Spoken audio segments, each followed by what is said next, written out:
Vostra.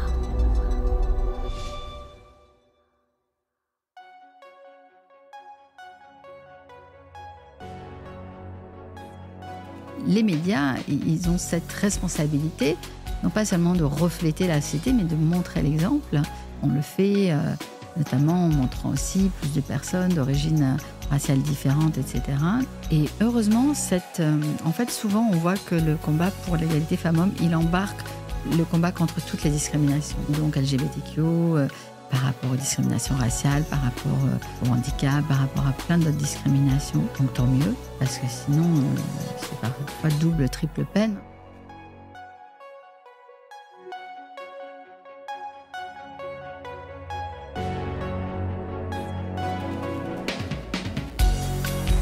Bienvenue dans Mediarama, le podcast du futur des médias.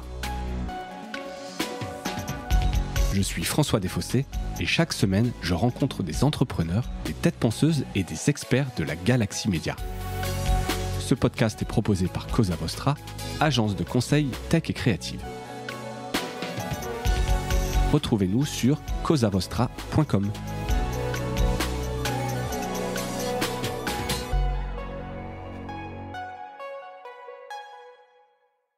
Bonjour à toutes et à tous et bienvenue dans ce nouvel épisode de Mediarama. Nous sommes mi-mars, on est à quelques jours après la journée internationale de la femme et non.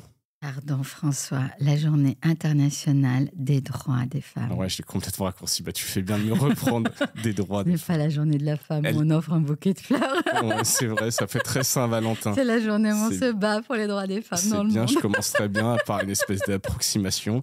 Merci Florence, en l'occurrence, vous ne savez pas encore de quelle Florence il s'agit, mais vous voyez qu'elle n'hésitera pas à me remettre sur les rails quand je dirai des bêtises. J'espère que j'en ferai pas trop. Et donc voilà, j'ai lu quelques articles à cette occasion de la journée des droits de la femme. Des femmes. Des femmes, pas de la femme, mais c'est important, des femmes. La journée des droits internationale des droits des femmes. On va y arriver. J'avais noté une stat un peu hallucinante. Je cite, au rythme des progrès actuels, l'égalité femmes-hommes ne sera atteinte à l'échelle mondiale que dans 134 ans. Oui. Bref, il y a du travail. C'est le sujet dont on va parler aujourd'hui. Et je profitais d'un autre événement qui est le Podcaston pour mettre en avant une association qui se bat pour la place des femmes dans les médias. Et je reçois donc Florence Sandis, présidente du Média Club L. Là, ça va. Bonjour Florence et bienvenue dans ce podcast, bienvenue Merci, pour cet épisode. Merci d'avoir accepté l'invitation. Donc je le disais, tu es la présidente de ce club, du Média Club L. Par ailleurs, journaliste, autrice et coach. Bref, tu connais le sujet, comme on l'a déjà senti dans les quelques premières secondes de cet épisode. Est-ce que tu peux te présenter en quelques mots et nous parler peut-être de ton parcours avant qu'on parle de ce sujet de la place des femmes dans les médias ? Alors, en quelques mots, écoute, je suis... moi, je consacre vraiment toute ma vie aux carrières des femmes, à aider les femmes à monter dans les hiérarchies, à œuvrer pour plus d'égalité femmes-hommes. Voilà, c'est ma raison d'être à moi. J'ai commencé dans les médias. Moi, j'ai fait 20-25 ans de médias, un peu à plein de postes différents, comme journaliste aussi, tu l'as dit, mais aussi scénariste, productrice de séries animées, de fiction, responsable fiction aussi en chaîne, réalisatrice de documentaires. J'aime me nourrir, j'aime la nouveauté, j'aime faire plein de choses différentes. J'écrivais des livres aussi parallèlement. Je continuais à me former parce que j'avais une formation classique, Sciences Po, etc. Et je faisais des formations aussi développement personnel, en hypnose par exemple ou autre. Et à la faveur d'un livre qui s'appelle Briser le plafond de verre que j'ai écrit en 2017, on m'a demandé d'intervenir en fait dans les entreprises, toutes du CAC 40, parce que ça s'est trouvé comme ça. Et donc, je me suis mise à aller faire des conférences et ensuite des coachings collectifs pour aider les femmes à prendre confiance toutes et à s'autoriser vraiment à monter dans les hiérarchies. Voilà. Et parallèlement, j'ai créé aussi le Média Club L, puisqu'en effet, j'étais déjà vice-présidente du Média Club depuis 20 ans, qui est, on va dire, le plus grand réseau professionnel de personnes qui travaillent dans les médias. Et en 2017, tu vois, quelques semaines avant MeToo, en fait, comme quoi les choses quand même montaient. Montaient dans cela, oui. Oui, montaient. On avait fait un débat sur les femmes qui brisent le plafond de verre dans les médias et il y avait une grande majorité de femmes. Et puis, voilà, un jour, avec un petit verre dans le nez, on a dit mais pourquoi on ne créerait pas le Média Club Elle? Et là, les filles étaient toutes enthousiastes. Et puis l'été est passé, puis elles m'ont redit alors, tu le crées? Je dis ok, j'y vais. Et dès l'inauguration, il y a eu 250 personnes. On était quelques jours avant MeToo, que MeToo explose. Et en fait, j'ai vu à quel point on était dans un moment charnière où on prenait conscience que tout ce qu'on avait vécu jusque-là, finalement, dans le cadre, dans le sexisme autour de nous, n'était pas normal. Et on avait besoin d'en parler, besoin de cette safe zone aussi entre nous pour en parler. Et ensuite de s'épauler pour dépasser ça et s'entraider. Ok, et donc en 7 ans, ça a bien évolué. On va voir justement, peut-être petit constat rapide, si on peut prendre un petit peu de hauteur. On parle de plus en plus de diversité, d'inclusion dans les médias. Est-ce que 7 ans après, où on en est? Et particulièrement dans les médias, évidemment, c'est ce qui nous intéresse aujourd'hui. C'est quoi le constat que tu fais sur la place des femmes dans les médias? Écoute, elle a quand même bien évolué. Si on prend les chiffres de l'ARCOM, les derniers qui ont été publiés, ceux de mars 2024, on avait 43% de femmes en plateau contre 38% en 2016. Ouais. Alors un tout petit peu en baisse par rapport aux 45% de l'année d'avant, mais bon, ça va, ça vient. On a en experte 43% de femmes contre 30% en 2016 et 20% quelques années avant. Parce que pendant longtemps, on a été quand même... Quand on a commencé à compter... Quand l'ARCOM, France Médias Monde, etc., ont commencé à compter, on était à 20% de femmes expertes, 20% de femmes invitées dans les matinales radio. Donc, on était vraiment loin du compte. Sous-représentées, oui. Et voilà, le fait d'avoir des chiffres, ça a permis aussi de fixer un cap, des ambitions. Alors, bien sûr, on a encore des bastions très masculins. Franchement, les plus gros bastions qui restent, c'est les émissions sportives, où on n'a que 11% de femmes sur les plateaux des émissions sportives. Et on a encore 60% de compétitions où on n'a aucune femme en plateau. Et même dans les compétitions féminines, il arrive souvent qu'il n'y ait même pas voilà, que les commentateurs soient tous masculins pour certaines. Donc, c'est parti encore des bastions, mais Et cette manière de compter, pardon, là, on compte vraiment sur les plateaux, donc c'est très orienté sur l'audiovisuel. Oui. Est-ce que ça concerne... Là, c'est audiovisuel et radio. D'accord, que je t'ai dit. ok. Et ça concerne ce qu'on voit ou qu'on entend qui sont sur les plateaux. Est-ce qu'on a des stats? Est-ce qu'on connaît par ailleurs, derrière la caméra, derrière les micros, dans les organisations elles-mêmes des médias, la représentation des femmes? Oui, alors juste pour rester un petit temps sur les plateaux encore, évidemment, il y a des disparités selon les chaînes. On a des présentatrices, on en a beaucoup sur TF1 comme sur France Télé. Sur France Télé, on voit aussi un énorme effort pour avoir beaucoup de femmes expertes. On a vraiment des personnes très proactives comme Caroline Roux, qui a quand même 4 invités chaque jour dans C'est dans l'air, qui a beaucoup, beaucoup œuvré pour avoir la parité.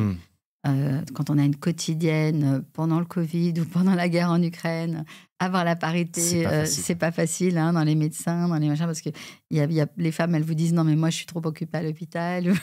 Oui, c'est ça. Pour aller sur les plateaux. En fait, elles existent, elles sont là. Elles existent, sauf qu'elles n'ont pas envie d'aller parler sur les plateaux quand elles bossent énormément. Et puis elles ont parfois des patrons qui veulent pas qu'elles y aillent, qui veulent aller eux. Ouais, bien sûr. Moi, je vois ça dans les instituts de sondage, par exemple, ou même quand des fois des journalistes veulent inviter une femme de l'institut, parfois le patron dit non, c'est moi qui vais à l'antenne. Oui, c'est moi. Je pense qu'il a un devoir de représentation. Enfin, ou c'est pour son ego aussi. Bien sûr, c'est aussi une question d'ego, avant tout. Donc, on a des disparités. On a aussi, évidemment, des disparités selon les chaînes, c'est-à-dire, je ne vous cacherai pas que sur des chaînes comme CNews ou avant C8, on avait beaucoup, beaucoup moins de femmes expertes. Et encore vu récemment des plateaux sur CNews où on n'a que des hommes qui parlent de la ménopause. Un plateau 100% d'hommes pour discuter comme ça paraît sur ce que les femmes ressentent ou comment elles doivent se soigner. Ça paraît à peine possible de dire ça. Pendant la ménopause, c'est quand même dingue. Ou des plateaux le 8 mars où il n'y a que des hommes et qui disent... et plus, parfois, tu entends une femme conservatrice pour dire il y en a marre maintenant avec ces luttes, c'est bon, elles ont tout. C'est bon, on a assez fait. Nous, on n'a même plus de boulot. Voilà.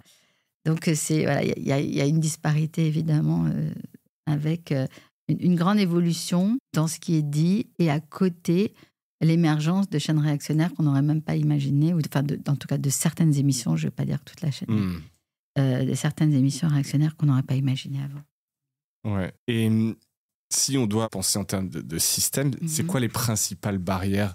Alors, tu l'as dit, hein, parfois, et c'est aussi le serpent qui se mord la queue, s'ils sont des hommes présidents, ils ont leur ego, ils veulent se mettre en avant, etc. Mais c'est quoi les barrières, en fait, aujourd'hui qui freinent encore l'égalité?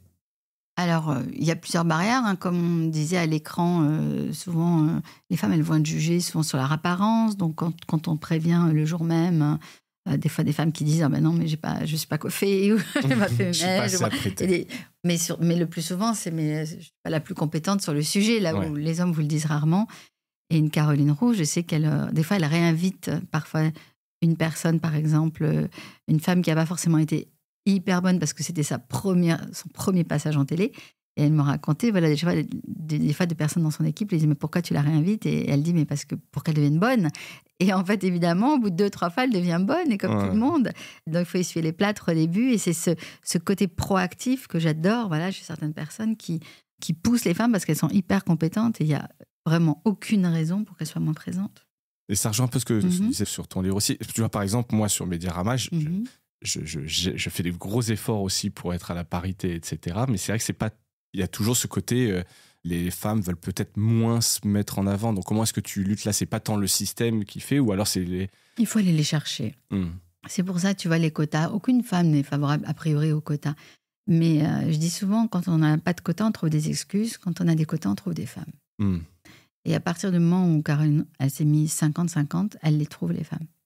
D'accord. Donc, toi, tu es si pour un les quotas jour, parce que ça... oui, évidemment, si un jour elle a 3 hommes, un autre jour, elle va avoir 3 femmes et elle va équilibrer. Oui, c'est pas forcément oui, il faut des quotas parce qu'en effet, sinon, il faudra 134 ans ou même plus pour avoir l'égalité. On a vu que les quotas, ça a permis de faire passer, par exemple, les femmes dans les conseils d'administration de 11% à près de 47%. Dans les conseils d'administration des grandes entreprises. On voit aujourd'hui que ça bouge dans les COMEX avec la loi Marie-Pierre Rixain, avec un objectif de 40% d'ici 2030. Donc, mais il y a déjà, tu sais, des quotas. Il y a déjà des quotas même dans des écoles, on n'en parle pas, des quotas qui favorisent parfois les garçons. Moi, je vois dans mon école à Sciences Po, il y a des quotas, c'est pas dit, mais il y a des quotas pour avoir 40% d'hommes, de jeunes étudiants. Sinon, il y aurait plus de filles parce qu'elles sont meilleures souvent au concours.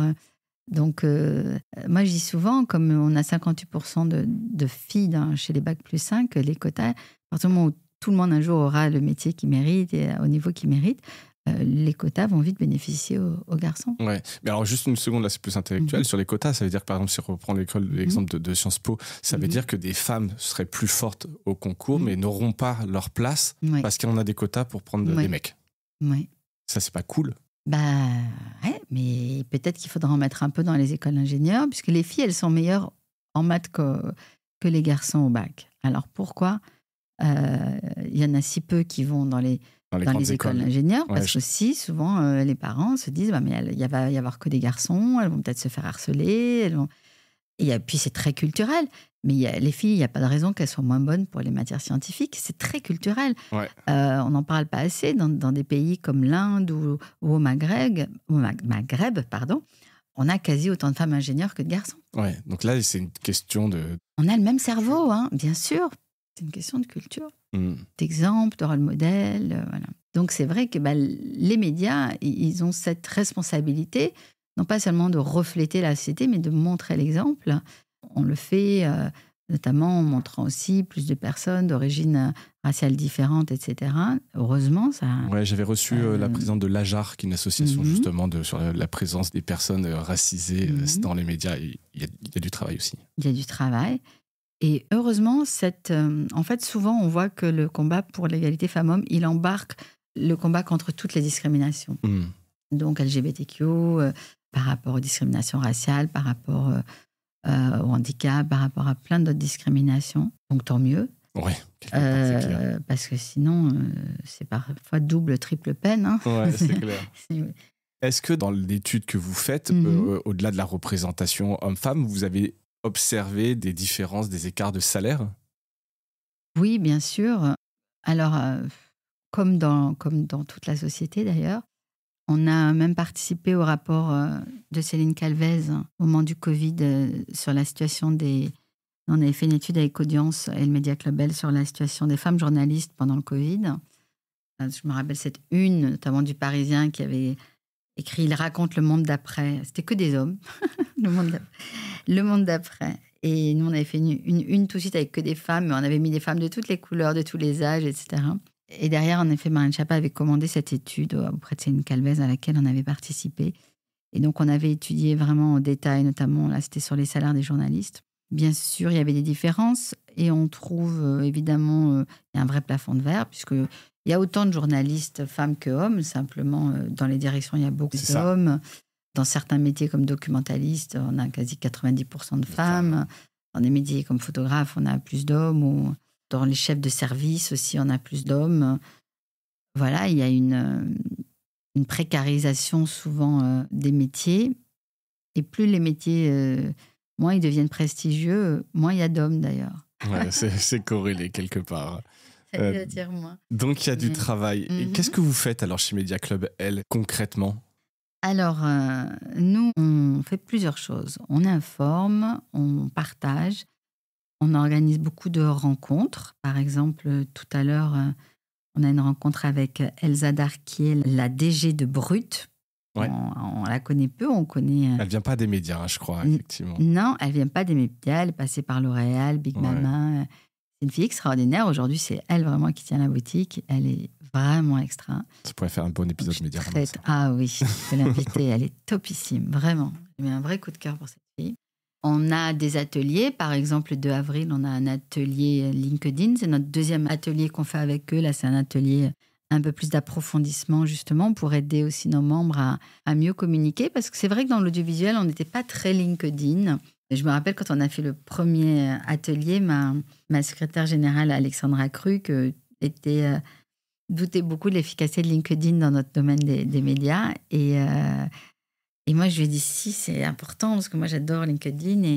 Et je lui disais, regarde, par exemple, Alexia Laroche-Joubert ou d'autres, elles communiquent vachement, elles disent jeux, etc. Et donc, après cet atelier, Alexandra partait vraiment de rien. Elle a créé son profil. Au bout de 3 mois, en appliquant certains conseils, elle avait 16 000 abonnés. Et puis après, elle a créé Mesdames Médias et avec Maïté Nabir-Rabin. Et là, aujourd'hui, avec leurs médias, elles ont déjà, je crois, 1 million d'abonnés, tout réseau compris. On va les avoir bientôt sur Mediarama. Ah, toutes les deux. Voilà, super. Voilà, petite annonce. C'est la numéro 2 du Media Club Elle. Enfin, bien qu'on ne fonctionne pas du tout en numéro 1, numéro 2. On a un conseil d'administration de 13 personnes. On est très investis. Donc voilà, on a des ateliers. On a notre grande cérémonie des trophées Media Club Elle. Chaque année, on le fait le plus souvent. On l'a fait le plus souvent à l'Assemblée nationale. C'est vraiment un moment, c'est une émission télé en fait. C'est une captation. Là, ça a été cette année retransmis sur la chaîne YouTube de LCP et puis aussi sur nos réseaux. Donc on fait vraiment une super soirée. Il y a beaucoup d'émotions, beaucoup de rires, de pleurs. On a quelque chose de très dense. Voilà. La dernière fois, Delphine Arnault nous a félicité, nous a dit que c'était vraiment, elle était impressionnée par le travail et le rendu, alors qu'on fait ça vraiment bénévolement tous. Oui, c'est ça, il faut quand même le dire. Ah oui, c'est il faut une le dire, c'est vraiment une association, c'est un réseau complètement. D'ailleurs, si des gens nous écoutent et aimeraient devenir partenaires, moi j'adorerais avoir un peu plus de sous pour embaucher quelqu'un. Il y a du travail, j'imagine. J'y passe mes soirées, mes week-ends, en plus de ma société, voilà, dont je suis CEO et qui me demande déjà beaucoup de travail.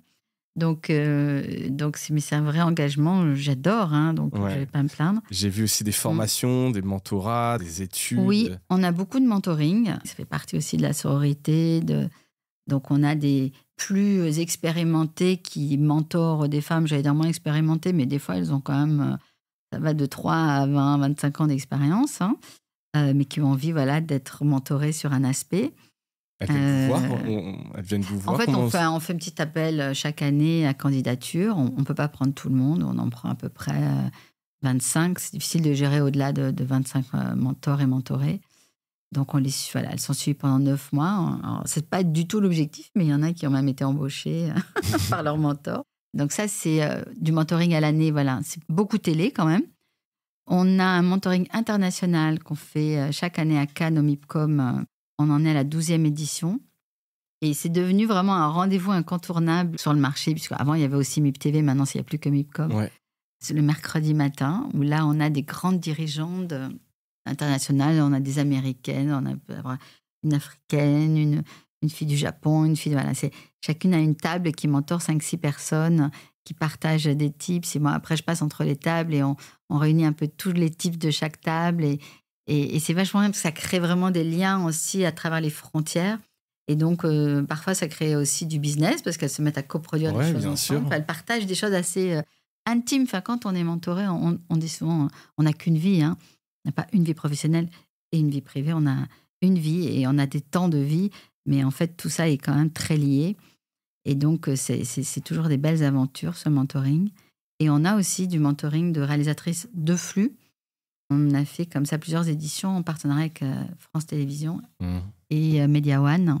Parce qu'il y a eu beaucoup de progrès sur les réalisatrices de fiction, grâce vraiment. Moi, je saluerai toujours Delphine Ernotte, qui a imposé des quotas, qui est arrivée aujourd'hui à avoir presque 50% de réalisatrices de fiction. Mais en flux, c'est vraiment un boys club et il y a 2 réalisatrices de flux qui tournent bien.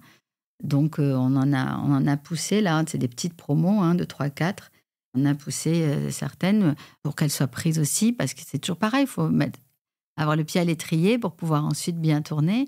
Et dans certaines qui commencent à bien tourner, donc je suis contente. Il pourrait y avoir du changement dans les années à venir. En tout cas, voilà, ce que vous faites, c'est toujours évidemment intéressant de voir qu'il y a des résultats. Et donc, là, on parlait vraiment de mentoring individuel. En tout cas, vous poussez des individus. Vous accompagnez aussi des entreprises médias dans leur transformation ? Non.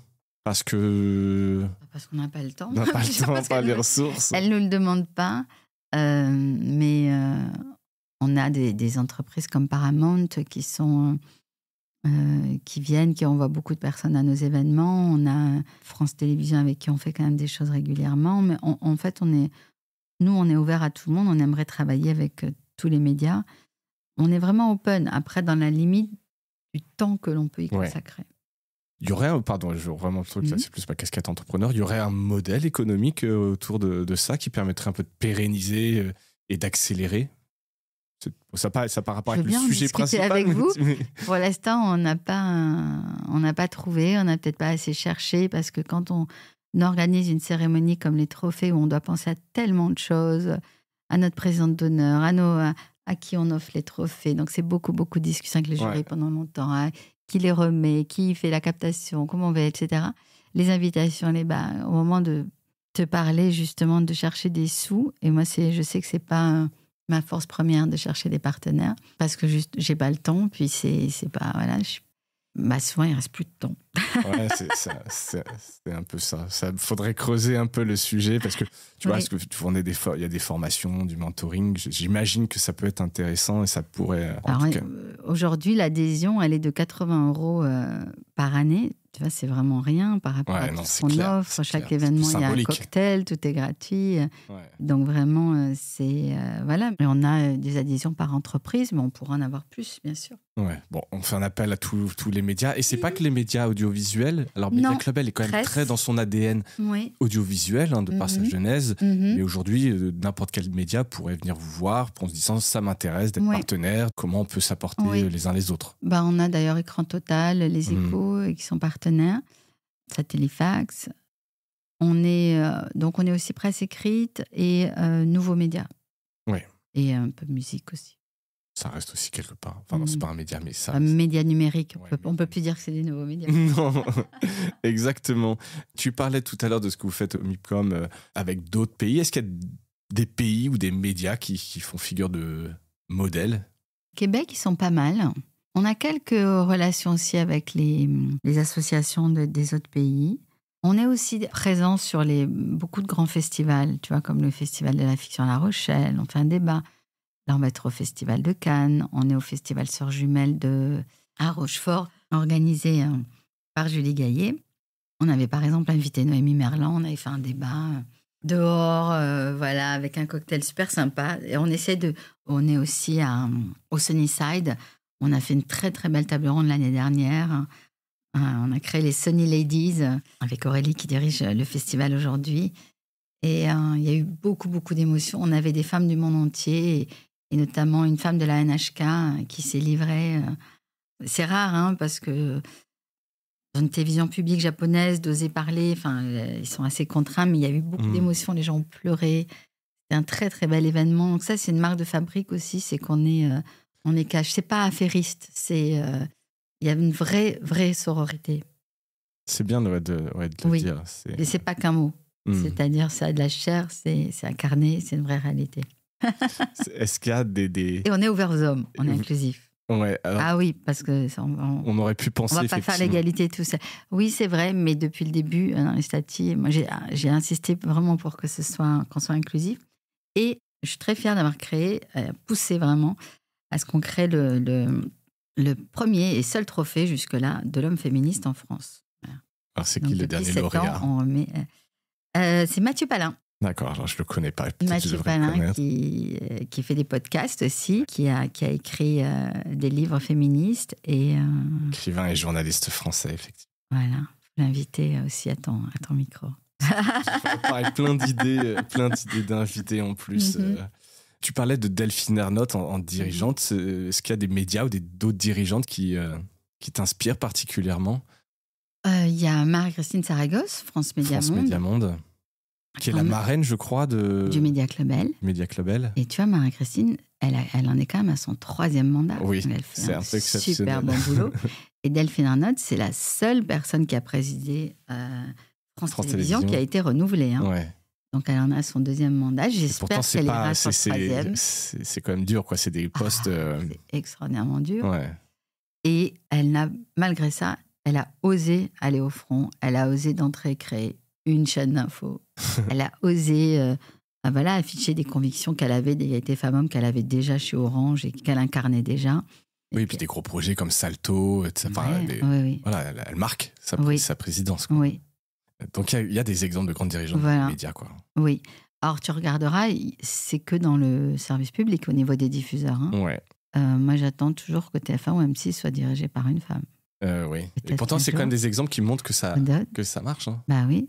Mais encore faut-il leur laisser la place. Bien sûr, il y a dans des grandes chaînes ailleurs dans le monde, tu connais, qui ont des privés, qui ont des... Sûrement, mais je n'ai pas les noms en tête. Bon, après, ça bouge.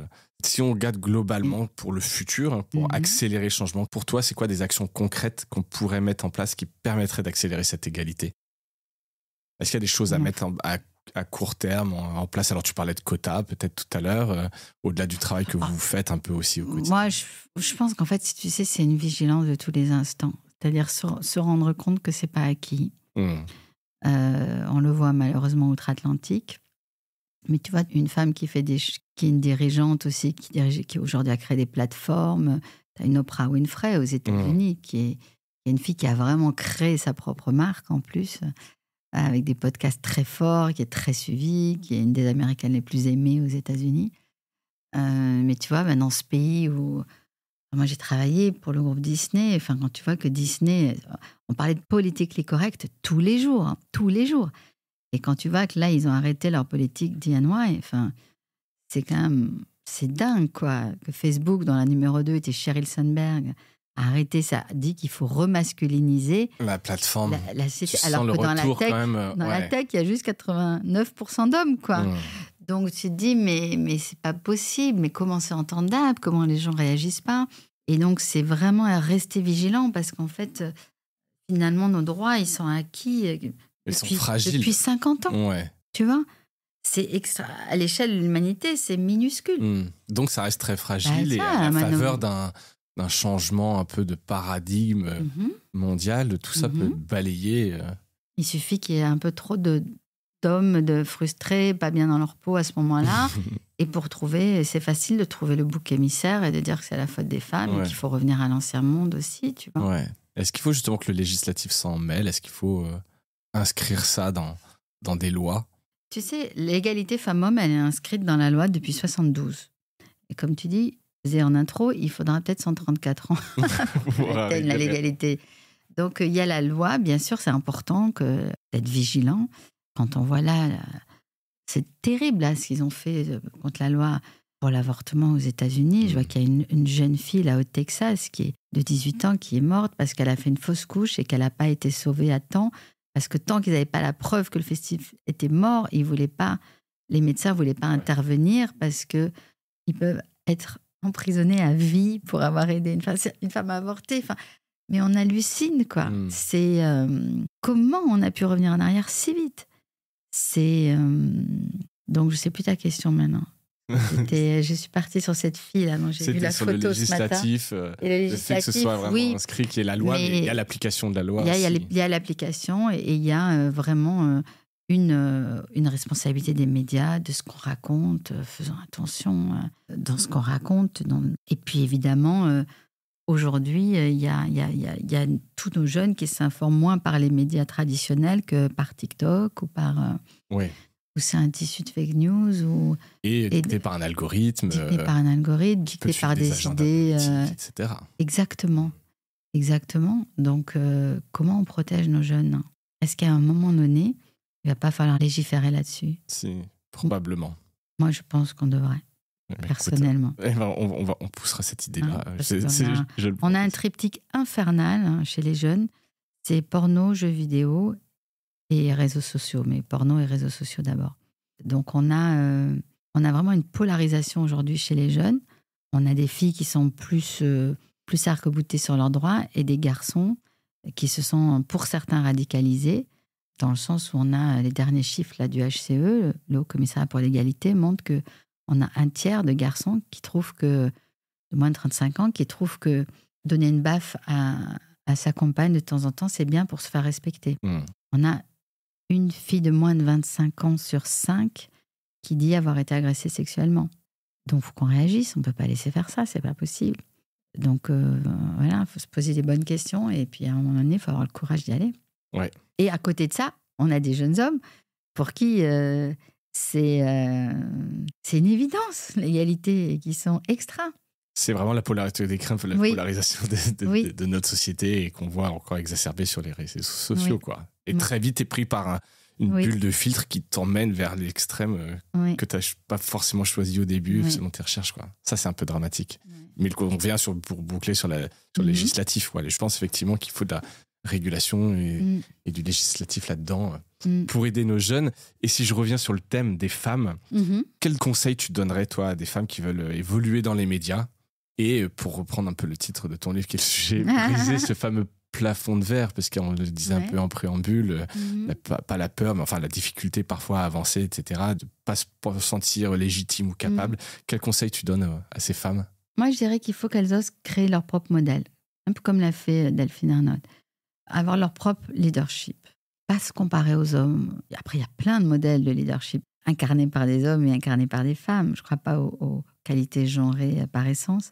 Voilà, parce que culturellement, etc., on a connu tout ce qu'on a connu, on a plus été assigné à certaines choses, on a développé certaines qualités, puis on a notre singularité, chacune différente, qui fait que je pense qu'il faut qu'on ose être nous-mêmes, pas qu'on attende l'autorisation de l'autre avec un grand A, comme aurait dit Jacques Lacan. Côté un peu paternaliste, et on a trop tendance à attendre l'autorisation, mais d'oser faire différemment, d'oser être nous-mêmes, faire avec qui on est, avec notre différence, avec toute cette force. Moi, vous allez recevoir bientôt Maïtena Biraman. Moi, j'adore quand Maïtena dit « mais moi, j'ai jamais demandé l'autorisation à qui que ce soit ».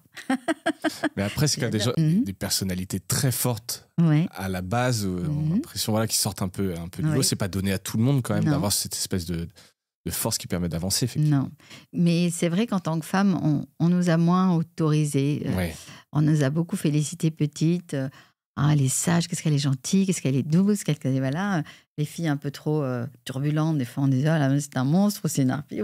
Alors que les garçons, on disait c'est limite une qualité, il a de l'énergie, il est aventureux, il a la langue, etc. Donc c'est vraiment faire attention, mais nous-mêmes en tant que parents, femmes, hommes, en fait, on est encore pétris de stéréotypes.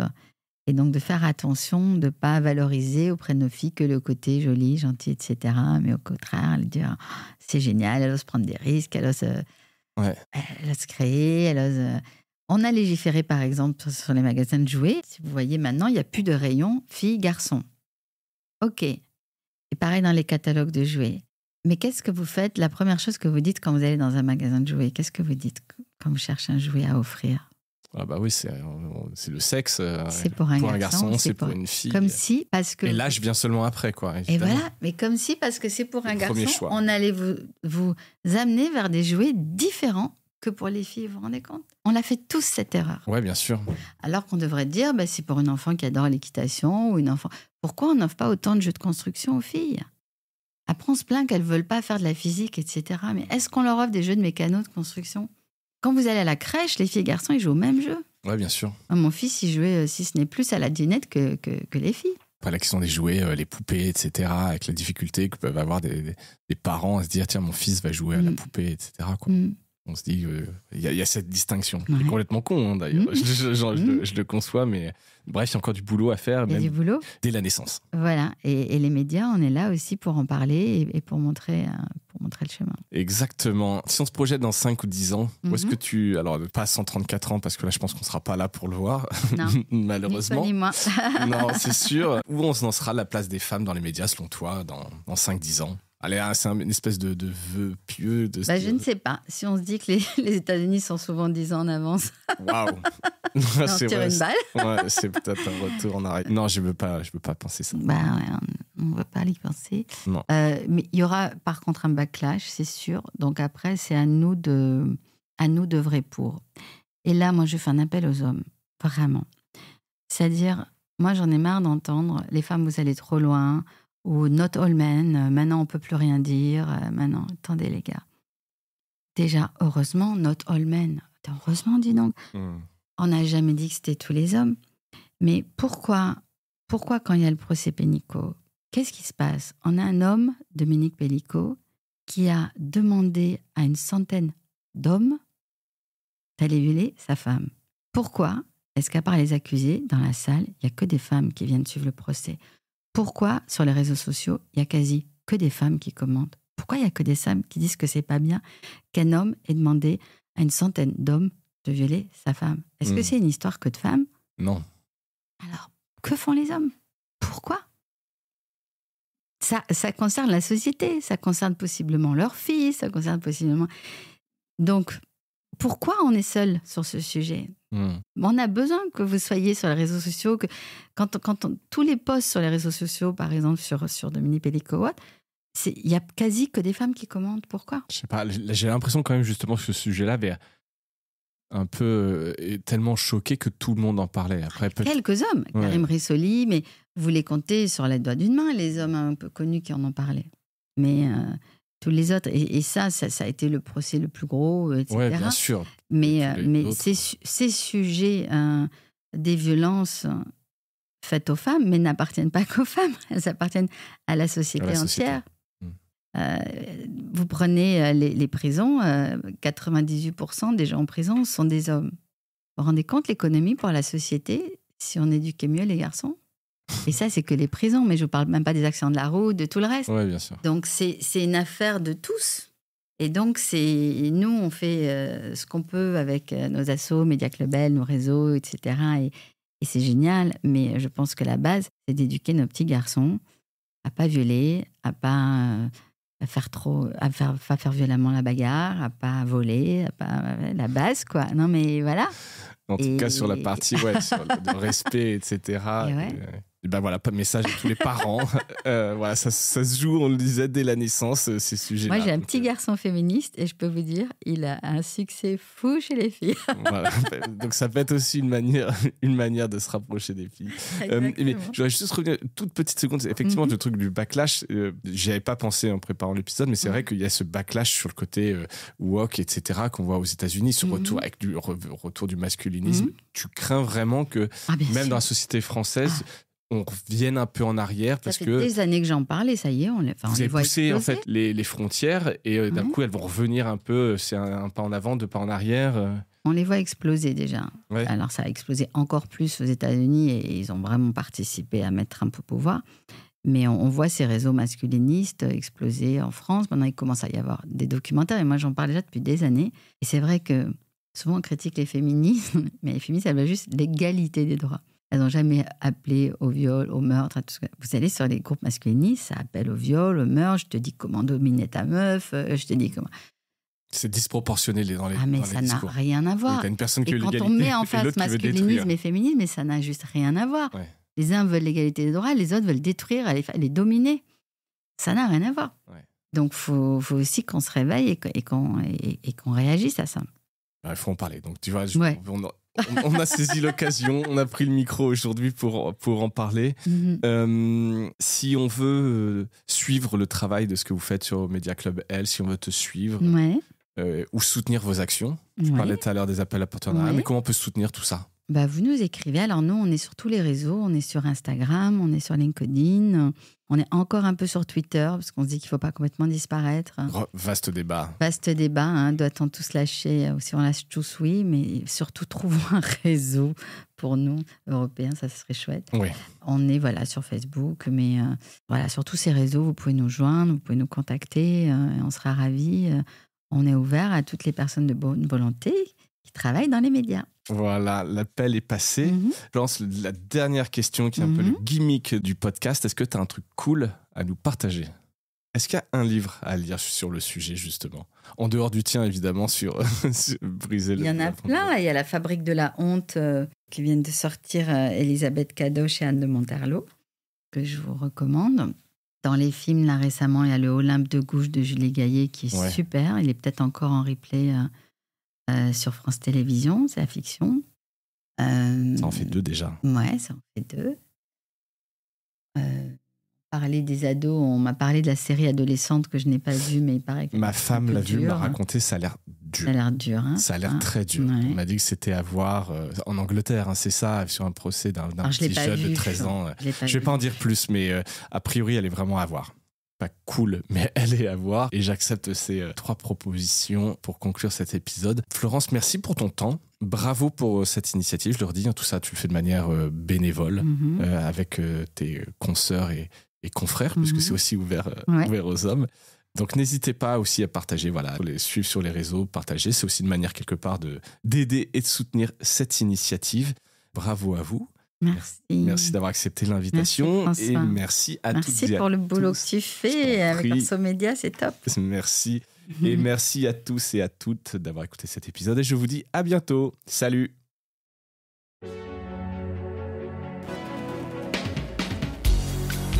Voilà, Mediarama s'achève. Si cet épisode vous a plu, n'hésitez pas à le liker et le partager. Et puis, si vous souhaitez être accompagné par notre agence Cosa Vostra, contactez-moi par mail mediarama@cosavostra.com. Portez-vous bien.